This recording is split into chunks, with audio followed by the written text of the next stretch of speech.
Harden, step back three. Bang! James Harden from downtown, and that makes it 12 again with 2.5 remaining.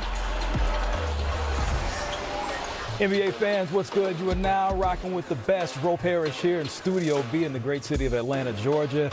And we're welcoming in all of our NBA fans that just watched the Houston Rockets take care of business in Game 2 against the OKC Thunder.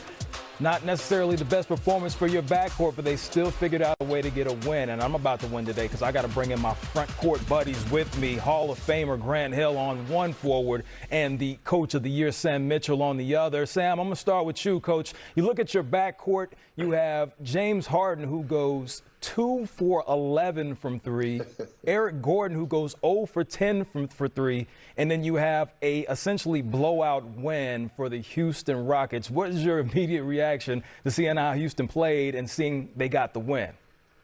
Defense. Defense. Hey, man, I never thought those two words would go along with each other when you say the Houston Rockets. Defense, but the Rockets are defending. Anytime you shoot 56 threes and only shoot around 31%, they didn't play well. James Harden had one of his worst playoff game performances that I've ever seen. But when you look at everyone else, 7 of the 8 guys that played scored in double figures. And I tell you what, Grant, where did they find Jeff Green from? Because right now, he is killing OKC. They don't have an answer for him. They don't want to switch. They're giving him those threes, and he's knocking them down. But what he's doing also, he's a bigger athletic body to defend and rebound, and then he's putting the ball on the floor, attacking the rim. So right now, it's not about the Houston Rockets offense, Grant, but it's about the Houston Rockets defense. Yeah, Sam, I never thought I'd hear that as well. Defense, Houston Rockets. I was so impressed with how they played collectively on the defensive end. They really just kind of shut them down, particularly to start that fourth quarter where Harden was on the bench. Getting consecutive stops, effort plays, being able to get out in transition. And as you say, I mean, once they get stops, their offense is who they are, and their ability to score and spread the floor with a Harden not playing well. So just an impressive win. I think great for the morale, their confidence. I love, too, how Russell Westbrook was over there.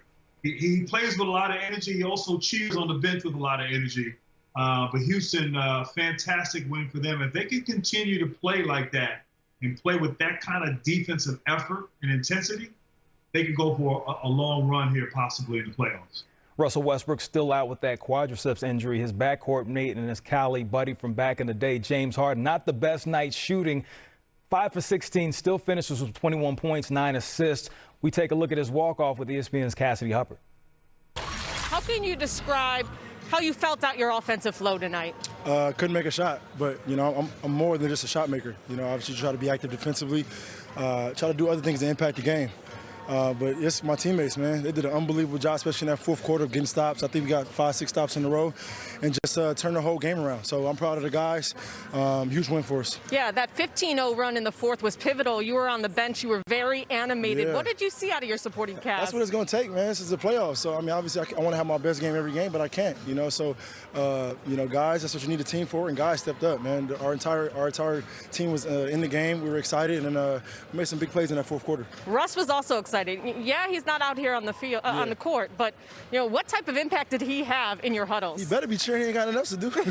Russ is just he's a leader, man. He's our leader. So, his communication and his voice matters to us. So I got played and defensively, holding them to under 100 points after the first quarter they got shows a lot about us. Speaking of pride, how much pride are you taking in the effort on the defensive end of the ball? Everything. Just as offensively, I think that's going to be the factor of us getting to our goal. As a team defense, and I can't be the guy that teams are going to go after. So just got to take pride in it, guard, and make sure defensively we're on the same page.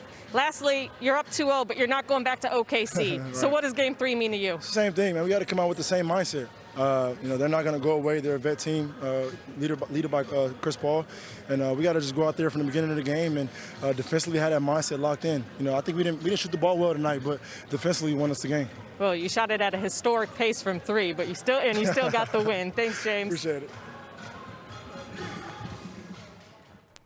The Houston Rockets shot a record 58 threes in this game. The master of that offense, Mike D'Antoni, is now speaking to us.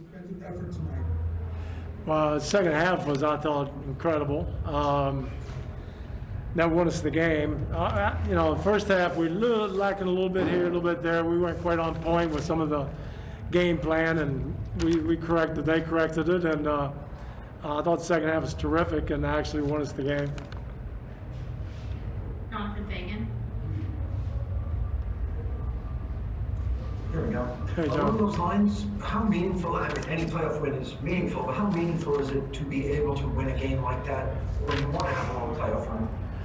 Well, it is. You have to win games playing bad. I thought the first half we shot the ball horribly. But, it's 2 games. Just told the team, all we did was defend home court. Now we got to go to Oklahoma City to play. So we got to come out the third game, same kind of intensity, same kind of mentality, and see what happens. Did they buy that? No. They kind of laugh. I don't understand. They kind of laughed at me. I don't get it. Mark Berman. Mark, how you doing? I didn't see you before the game, but Russell's doing pretty good. So go ahead. You do okay? Glad to hear it.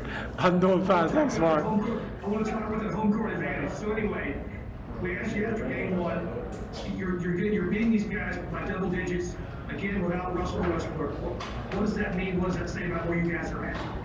Well, I mean, obviously we've been playing well, and our defense has taken a couple steps up, and we knew that was going to be the key. And the guys just balled in, and they locked in, and you're going to have uneven nights offensively, but even with the uneven night offensively, we hung in there until we got the offense going. And I thought the second group that came in when James was resting did an unbelievable great job defensively, and then they hit some shots, and from Daniel House to PJ, Eric, Jeff played a good game again. So we found guys that just they kept us close early, and then when we started rolling a little bit offensively, we could get a little bit of a lead. Rick Bailey. Hey, Mike, we had some unbelievable shots on television of James and the bench and Russ just going wild as the bench is going out there doing their thing to give you the big run. What was the atmosphere like on your bench when the run was happening, and what does that do for the quote-unquote reserves when they're out there doing such a great job? Well, I mean, that's what it's all about. No matter what, everybody's cheering for the other guy and doing whatever they can do defensively, offensively for the other guy. When you have that kind of spirit, and we do right now, and we got to keep it, it's great. It's great to be part of the whole group, and James is in there congratulating all the guys on the job they did, and that just goes a long, long way. And you can't teach it. It just has to happen, and it has happened. It's been, it's fun at this point. Jason Bristol. Hi, Mike. This is now the second straight game without James. That group has made a push. You mentioned defense. Is it defense and something else? What do you attribute their success to? Well, I think it starts on the defensive end, but we got some really good offensive players out there without James, and it's not talking about Oklahoma City, but anybody to stay in front of Austin Rivers or Eric Gordon or Jeff Green at the 5 or Daniel House. It's tough. It's tough to stay in front of those guys, and once we break it down, we keep the floor spread. And PJ hits a couple of big threes, and Daniel House hit a 3, and Jeff Green. I mean, everybody contributed, and that's what it's all about. And it wasn't it was just a really good night for a lot of guys. Thank you. Aaron Wilkie. Hi, Mike. You mentioned a little bit, but when you look at kind of your roster, you've got guys like Ben had to find his way in this league. Austin Rivers is a guy who was bought out at one point. Jeff Green was a guy who was bought out this year. Daniel House was waived. What is it about the environment that you guys have created where these guys have been able to flourish? Well, it's one, compliment to our staff, and Daryl does a great job of bringing guys in and targeting who fits our system.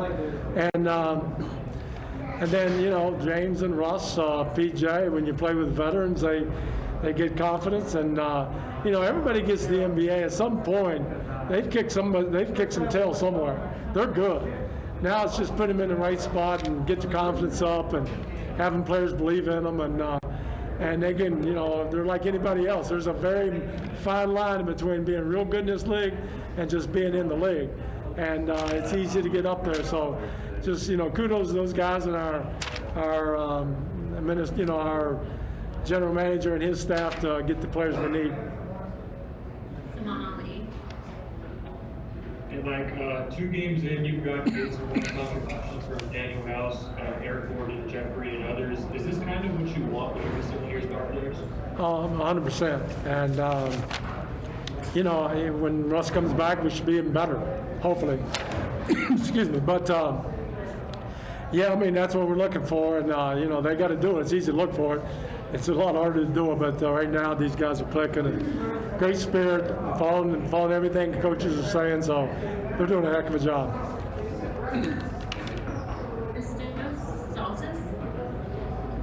Hello, Coach.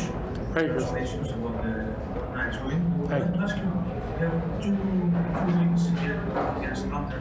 You have the mindset that you have 14 steps away from the championship mindset. Well, the mindset's good because right now most of our talk is on the defensive end and just trying to. And, you know, I told them we can be better than what we are. We've made a lot of mistakes out there. So, you know, tomorrow will be a day to correct it and come out the next day, and hopefully we take another step toward a better defense. But a lot of great, and, you know, it's going to come down to our spirit and our heart, our enthusiasm, and just fighting through being tired. And if we can do that, we have a chance like other teams in the bubble, but we have a good chance.